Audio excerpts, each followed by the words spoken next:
Good afternoon, class. Today we start to discuss organs of the digestive system.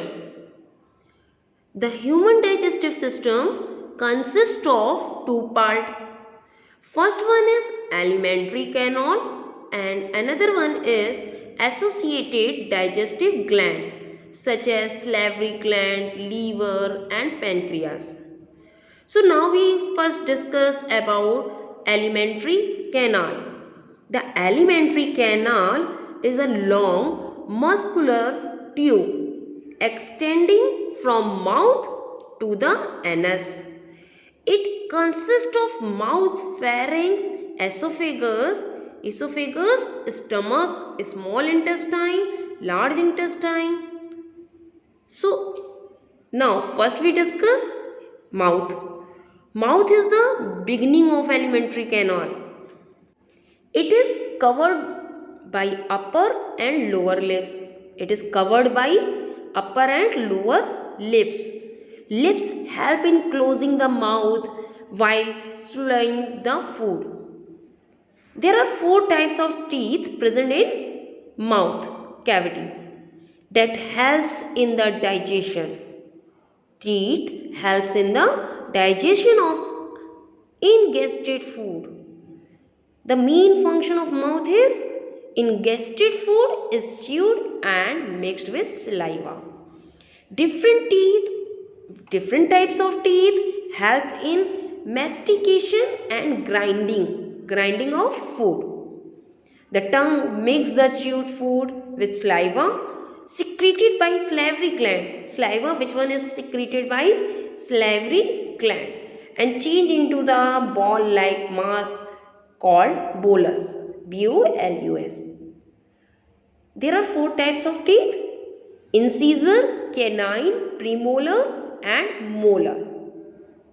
So, incisor are the front teeth and sharp.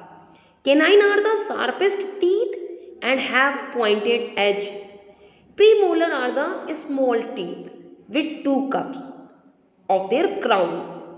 Molars are the large back teeth with four cups. Now the function we are discuss about the functions of teeth.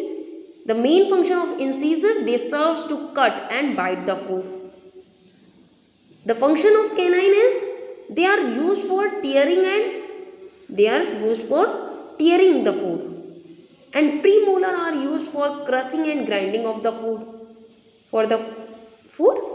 and molars serve to chew the food. Next one is pharynx. Pharynx is a common passage for food and air. Is the common passage for food and air from the mouth and nose to the throat. It is wide muscular tube which has three parts. Upper part used as a passage of air. Middle part used as the passage for both air and food. And the lower part is used as passage for the food only. Now we discuss about esophagus. The pharynx leads to the esophagus. It is about 25 cm long tube extending from pharynx to the stomach. The wall of esophagus is lined with circular muscles and contract and expand rhythmically. This rhythm of the movement of muscles is called peristalsis. Now we discuss about stomach. Stomach is J-shaped muscular bag-like structure on the left side of abdomen, which situated on the left side of abdomen. When empty, it is of the same size as a large,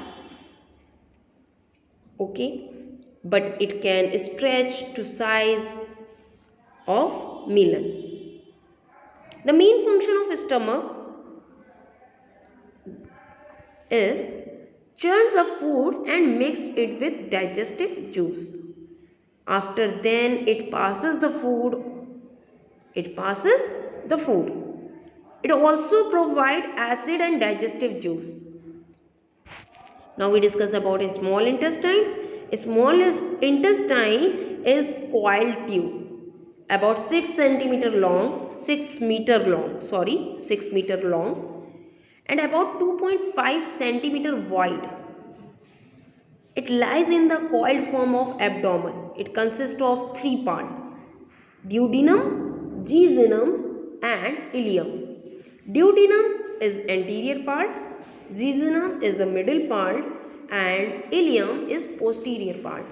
The inner wall of a small intestine has millions of finger-like projection called villi. These are supplied with food vessels and capillaries. The main function of small intestine is the absorption of nutrients from the digested food. Now we discuss about large intestine.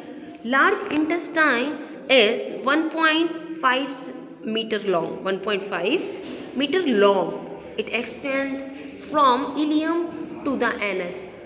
It also has four parts: cecum, rectum, colon and anus. Cecum or blind pouch, it is also called a blind pouch, into which ileum of a small intestine opens. The cecum leads to colon and the colon leads to a small tube called rectum. At the end of rectum is a small opening called anus. The anus has two sphincters. Now we discuss about associated digestive gland. So for discussing about associated digestive gland, first we discuss about the function of large intestine. The function of large intestine is to absorb water from the remaining undigested food. It throws the solid waste.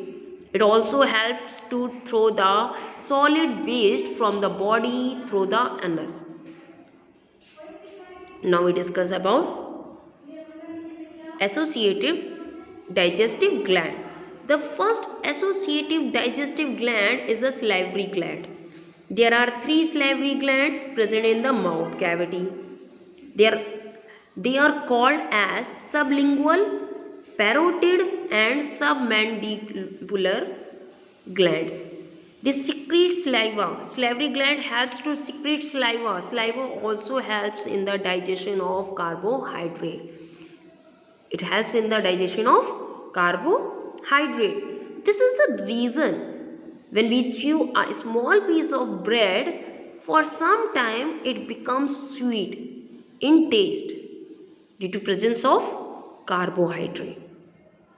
And these salivary gland helps in the digestion of carbohydrates. Next one is liver. Liver is the largest gland of the human body. Situated on the right side of the abdominal cavity, it is reddish brown in the color. The liver produces a greenish yellow liquid called bile. The bile helps in the breaking down of large fat. Bile helps in the digestion of fat. The liver also regulates blood sugar level and controls the storage of the carbohydrate in our body. Now we discuss about gallbladder. It is a pear-shaped organ located under the liver. It stores bile until the body needs it for digestion. It is connected to the liver and the duodenum portion of a small intestine.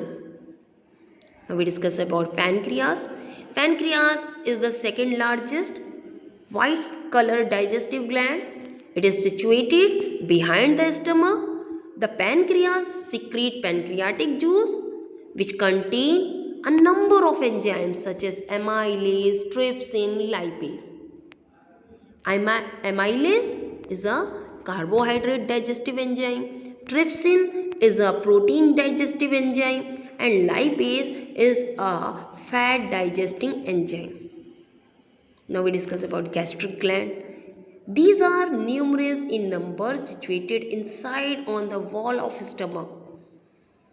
These glands secrete gastric juice which contains hydrochloric acid, and the two enzymes pepsin and renin. Both the enzymes help in the digestion of protein. Thank you, class.